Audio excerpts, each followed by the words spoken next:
Speaking of Disney movies, this week we've got one more segment here for you guys. We're doing our Pinnacle of Filmical. Yes. We are on number 91.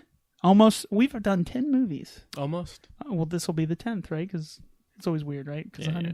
Back in the day, my grandfather used to trip me out when I was like really young. He's like, "Yeah, you have 6 fingers. You know that, right?" And I was like, "What?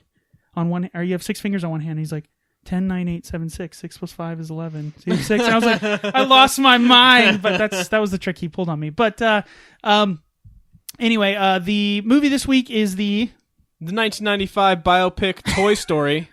I'm sorry. It's an animated adventure comedy. Yes. Came out 1995. If you don't know what Toy Story is and you're listening to this podcast, either you're What really are you young doing? Yeah. or you are very strange in your choice of media.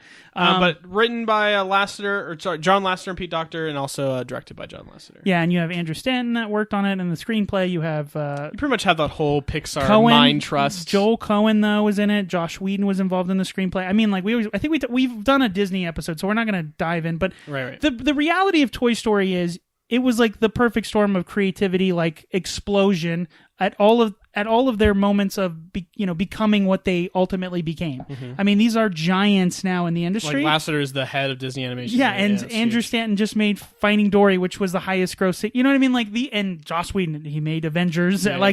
These guys didn't just like, oh yeah, I did that small movie Toy Story and then I disappeared. No, they Toy Story is like the second line on their list of filmography. Like that's what's insane about this. Now, obviously, rewatching this movie, the very first thing I noticed, this movie looks great. Still does, yeah. This movie is 21 years old, and it looks good. Yeah, you're not going to see like a lot of the high textures and the super realistic kind of stuff you're going to see. But it's toys. Yeah, exactly. So it fits that. It looks like except toys. when they show humans, like the baby is like scary looking. Yeah, but they don't. But the movie is about. They're in the movie about for toys and stuff, 3 minutes, right? So yeah, and as toys, everything looks great.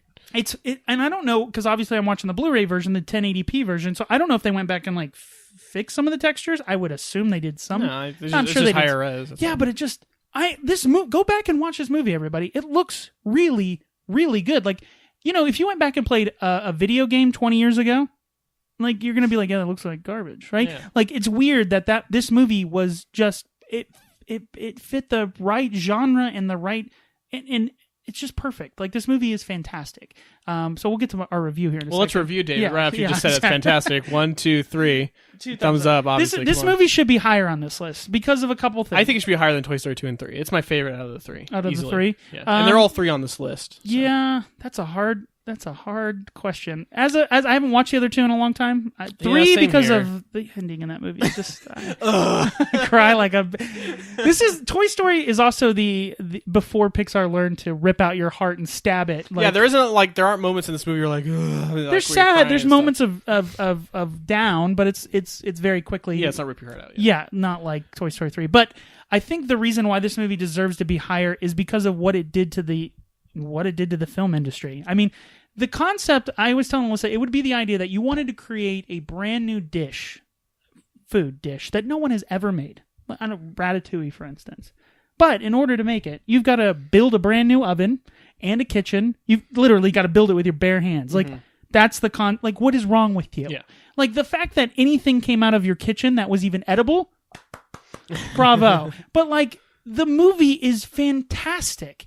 So, at the same time they're creating the technology and perfecting the technology to make something, this is supposed to be a tech demo. Yeah. You know what I mean? Like, play a released game. What are they called when they come out? Console released games. They're garbage. They look great because you're like, wow, I've never seen that before. But if you break it down, most launch titles. Yeah. those are usually they look great. Some of them are okay, but you have the Mario, but all the other ones are kind of like, yeah. But then you take a game at the end of that life, of the cycle, yeah. Yeah, and you're like, wow, this is way better. The story's better. The gameplay's better. Like, but this story is fantastic. It is hilarious. The quotes in this movie are great. Like, you're a sad, strange little man, and I have pity on you. Like, not many movies. Like, I obviously like comedy in my movies, but like, I don't laugh until I cry because it's so funny. But Toy Story makes you do that every single time. Yeah. And honestly, I don't know why it's so funny, but I don't know. It just tugs at some string that just makes me laugh so much. I start crying. Relatable. Everybody had these toys, and like the sound design in this movie is fantastic. Like when the car moves, it sounds like the car you had when you were a kid. When they pull the string, it's audio.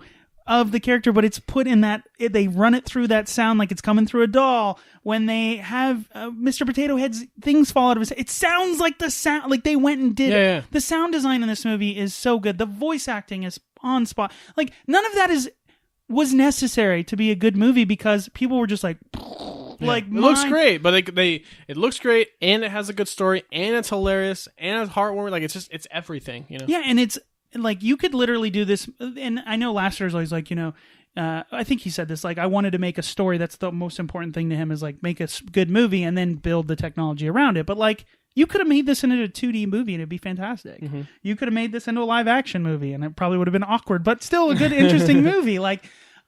There's so many like the settings of each of the characters are interesting. Even what's the kid's name that's like blows up all the toys? Sid. Like I love Sid because like I messed with toys when I was a kid. When I was a little boy ripping heads Where's off. the rebel base now? Yeah, exactly. Like you did all of that, and like you take the magnifying glass, and you don't realize as a kid, like, oh, I hope my toys didn't take the pain. Like it's so relatable. Everyone did this with a toy that they had, and it's a masterpiece of a movie.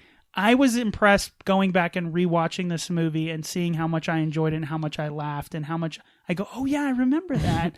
I can't say the word because there are preschool toys present. Yeah, like getting a little tense, are you? It's so great. It's like just and obviously they take all of these characters and they expand on them throughout the other movies, but this is where it all came from. And like I think what's interesting too, there's not like a tremendous amount of character building with some of these characters, but because you know the toy. The character, you already know what the character's supposed to be. Like it doesn't, and I know we bring up this movie constantly, but it's like Batman. Like we have a predisposition of what Batman is supposed to be, and then when you break that, we all go, wait. But this movie never has that. Like Woody is he looks like a marionette, cowboy, so he's gonna be like the old style, toy. Yep.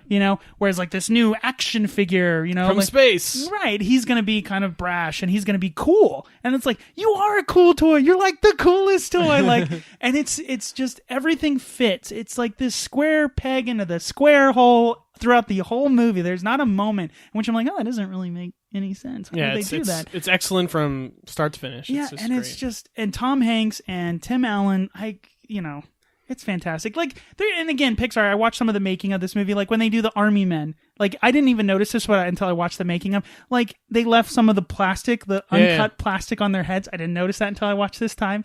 And like, I guess they nailed like boards to their shoes or glued their shoes to their feet and then like, and had them walk to see what it looks like. And it's just like, who does that?